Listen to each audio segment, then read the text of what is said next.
than your favorite plushies. We start off with a scene of a plush, lifeless Fredbear.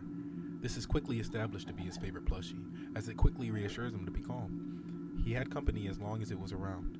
This plushie was all the support the owner needed. The scene changes. It's a small child with tears running down his face. As he bangs on the door to get out, we're able to piece together that he's locked inside his room. Despite numerous attempts to get whoever locked him inside to let him out, nothing changes. He reassures himself that tomorrow is another day.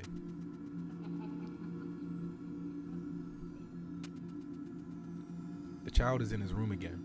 He starts walking around, but he notices something is off. He knows that he's hiding. He knows, but he doesn't want to find him. So he attempts to retreat to his stuffed plushies, only to remember that he won't stop until you find him. Stifled laughter can be heard around the quiet ambience of the house. The child then takes one last look at his group of friends among the floor and leaves his room to be only jump scared by his brother wearing a foxy mask. He falls to the floor in tears before eventually gathering himself enough to tell himself, tomorrow is another day.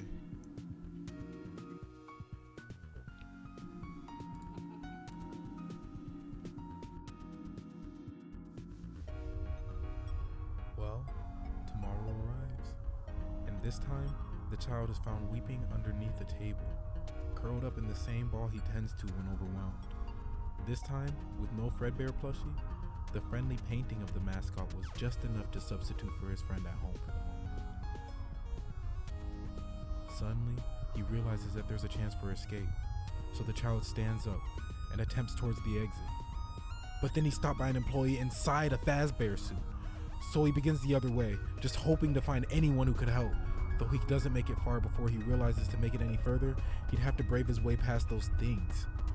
Shaken, the child turns around to see if there's anywhere else he can go, but he's greeted with what seems to be someone getting stuffed inside of the suit.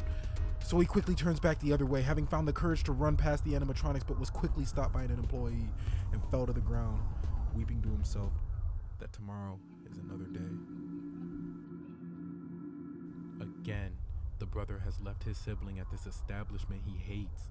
With the little brother knowing that the eldest understands his fears of animatronics, he tells himself things like he hates you, with the same Fredbear painting acting as the stand-in.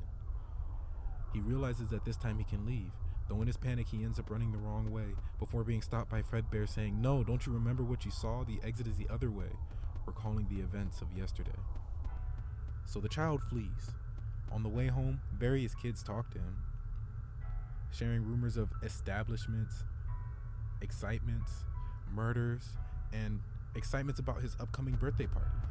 On the way home, he also begins seeing Fredbear at various places along the route.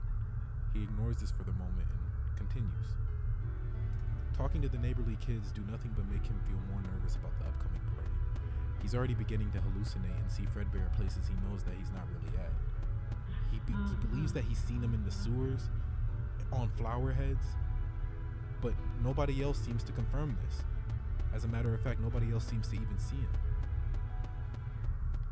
Maybe this is just him being too scared. This is what he chalks it off as.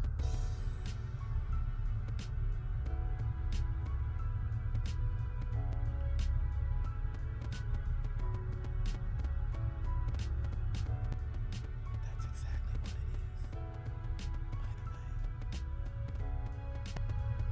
Immediately upon entering, he warns himself to be careful with his trusty friend Fredbear keeping watch at the most prominent viewpoints of each room they enter, almost like a team. He passes by his sister's room and glances at the pile of mango toys she used to play with before leaving. Upon making his way to his room, he is jump scared by his brother, whom was hiding under his bed, waiting for his return. Tomorrow is another day.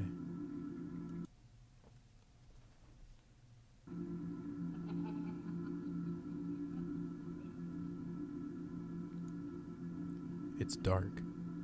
The child is on his knees, begging for his brother to open the door and let him out.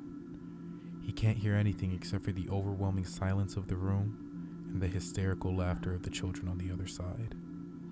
He falls over terrified, repeating, "Please let me out." I want to take a moment and address Mango being inside the sister's room. This is the late sister of the child we have been spectating thus far.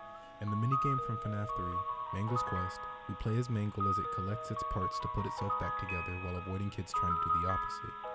After doing so, Mangle can glitch through and fall through two screens, both displaying nearly the same color arrangement for the game's title screen, with one showing a giant silhouette of the puppet, tears flowing down his face. Mangle's known for being taken apart and put back together.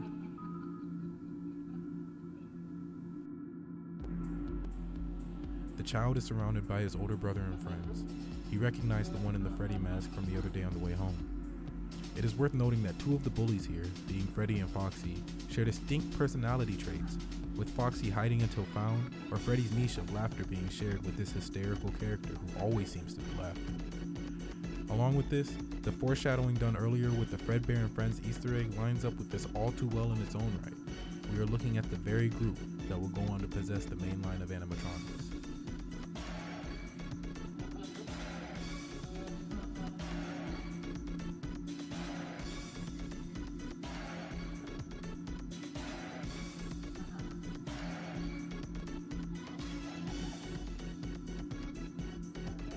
By the time they arrive at the animatronics, the eldest brother thinks it funny to grant baby brother a smooch from Big Fazzy Boy himself.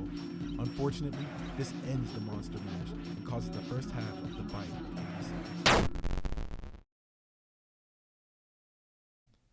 The little brother wakes up in a space of nowhere, with nothing present except for his stuffed animals. He can hear his brother apologize, although the brother himself is unsure if he is heard all the while. Some time passes, and a new voice chimes in. The music box in the background becomes louder, as the puppet had seen this child in his tragedy, and thus has chosen to put it back together. The same way it had done Mangle so many times before it had met its unfortunate end as living. She could give this child eternal life. All she had to do was fix the broken, put him back together. All she had to do was put him back together.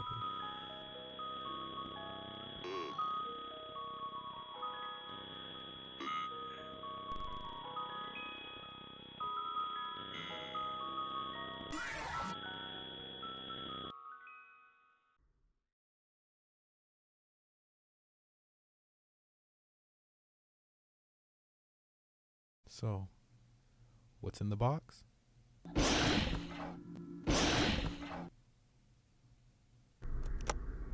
After causing such a traumatic event, it would make the most sense for the contents of the box to be the Foxy mask, used by the brother to scare the crying child. With the text stating, "Some things are best left forgotten for now," it's made clear that he wanted to forget the event at which he put his brother to the ER. 4 years later, the crying child would pass, and the puppet would see to it that his soul went in that suit. The frontal lobe line from FNAF 1 confirms this, and now the title screen makes sense, with Fredbear leaning over for a bite and Foxy cackling in the corner.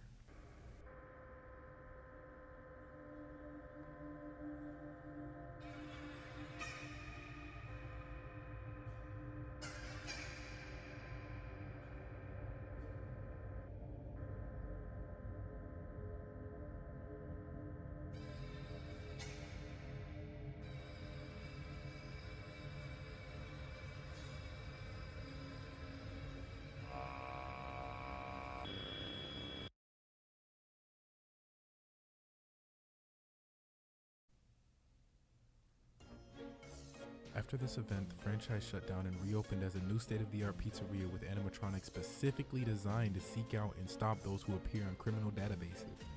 You play as Jeremy Fitzgerald, the soon-to-be murderer's several children. Working at this restaurant leaves you with heaps of ways to hide the crime, of which his favorite was to disguise himself in one of the old suits and lure kids to the back. He goes on a killing spree after his first night there, leaving a mess among the place. The puppet gives the gift of life to the murdered individuals by stuffing them into the old animatronics originally used in the Fredbear and Friends original crew. From night 2 and on, the old animatronics have become active due to them now having souls, and they are angry. Everyone is angry. You have caused so much pain and suffering, and even managed to get away with it through the same means that you caused it, using an animatronic mask.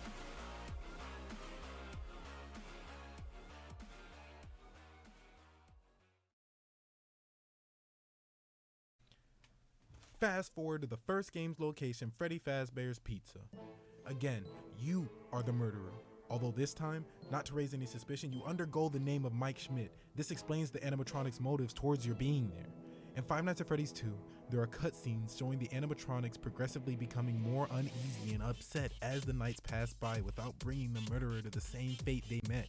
There's a new night guard here, and not only is it a new night guard, it's him. It's the murderer, with the next 2 nights showing Bonnie and Chica turning more towards Freddy until Golden Freddy appears.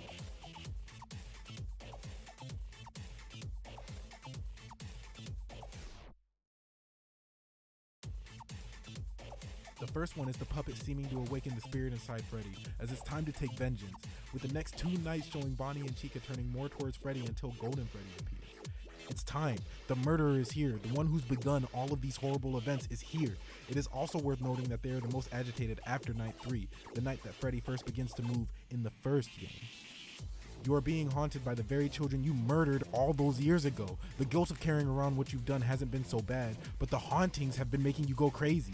You can see the evidence of this through the newspaper clippings changing, and you can see how the animatronics posters change with how they take the heads off of themselves. This is the only way to end it. There has to be a way to end it. This has to be the only way. So Jeremy decides there's only one thing he can do, and that's break them apart. So, break them apart he does.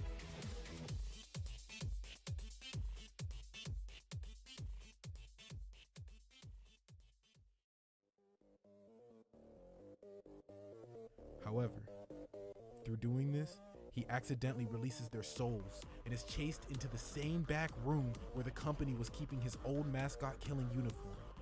Also, by the way, this is why we have our Shadow Bonnie and Shadow Freddy. Those shadows are just perceptions of what the children would see the mascots in, well, shadow. However, in an attempt to escape these spirits that he's accidentally released, he jumps inside of his old Spring Bonnie suit, the same suit that he used to lure 4 of those children in that back room with.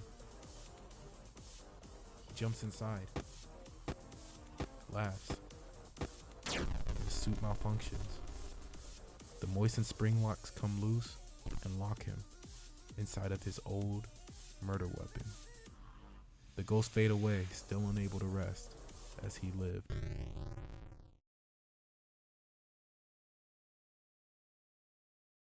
Many years have passed since the bite of 87, yet it is not forgotten in the slightest bit. Freddy's has died down in popularity respectively, and because of this, a few people thought it would be a good idea to open up a place called Fazbear's Fright. With the phone dude acknowledging your apparent boredom with the place, he exclaims that you won't be disappointed on the second night. He and his team found a real one, a real animatronic, while searching for the artifacts. You spend a week distracting Springtrap while you take notice of things around you and realize that things change. You're being haunted. In the same way Jeremy was before you, you're being haunted, only this time the spirits are all begging to be released from this agony to which they've been confined. You can see the 3 arcade machines, some of which are always on. These 3 arcade machines were present in the same room of Springtrap when he got left. This wasn't a mistake. These 3 arcade machines are exactly what you use to free the spirits. With Shadow Bonnie being the last to give a child cake, the last thing that some children saw before getting murdered by their favorite mascots. The place burns down, and the murderer's corpse can be seen in the darkness. They succeed, with the Happiest Day minigame playing to celebrate the murderer being put to rest and the birthday that never happened finally coming into fruition. The cake is given by the now restful puppet, knowing that their killer has finally been dealt with, and thus the crying child has finally been given peace, along with his brother and the 3 other bullies at the party. With the puppet being the last to let go, symbolized by the mask falling disclosed.